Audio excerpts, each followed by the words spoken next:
I grew up abroad. My mother feared I might marry a foreign man, so she arranged an engagement for me with a talented and handsome man in Flodon. She insisted that I return home to get engaged. I came back and started shopping for an engagement dress at a luxury boutique. I selected an off-white strapless gown and decided to try it on. Suddenly, a woman nearby glanced at the dress in my hand and told the saleswoman, "That's a unique design. Let me try it." The saleswoman immediately yanked it out of my hands. I protested indignantly. "Excuse me, I was here first. Don't you understand the principle of first come, first served? Or do you just not care about common decency?" The woman scoffed and retorted, "This dress costs $188,000. Do you really think a broke nobody like you can even afford it?" I'm Lucas Goodwin's sister in all but blood. He's the chairman of Goodwin's Group. In Flodon, the Goodwin family sets the rules. What a coincidence. Lucas Goodwin was my fiancé. I immediately called him and said, "Hey, your sister in all but blood just stole my engagement dress. Do something about it." Chapter The term sister in all but blood implied less than innocent connotations. If Lucas Goodwin failed to give me a proper explanation on that day, I would cancel the engagement banquet. To my surprise, Lucas responded coldly, "Who are you? Since when does a stranger like you get to question my relationship with Vivian?" I was about to tell him that I was his fiancé, but he hung up abruptly. I became angry.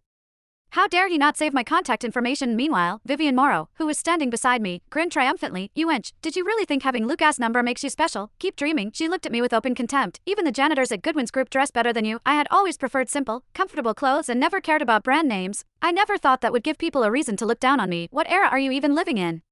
To think you'd still be judging people by their looks. Lucas must be out of his mind to call you his sister in all but blood. My mood for shopping was ruined. Thanks to her antics, I grabbed the gown and headed straight to the checkout counter. The saleswoman hesitated before saying, "Miss, I'm sorry, but we prioritize our members first." Vivian smirked and slammed her shiny gold membership card onto the counter. "Only people who've spent over $1 million get this card. What's a broke loser like you even doing here?" I was not usually one to pick fights, but on that day, Vivian had really crossed a line. I pulled out a black card and handed it to the saleswoman. I suppressed my anger and said, "Sign me up for a membership," then bagged the gown. Vivian glared at the saleswoman and threatened, "The Goodwin's own Flodon. If you sell her that gown today, they'll have Luke buy this store out tomorrow." The saleswoman shrank back timidly and said, "Miss, I'm just an employee. I can't risk offending Goodwin's Group."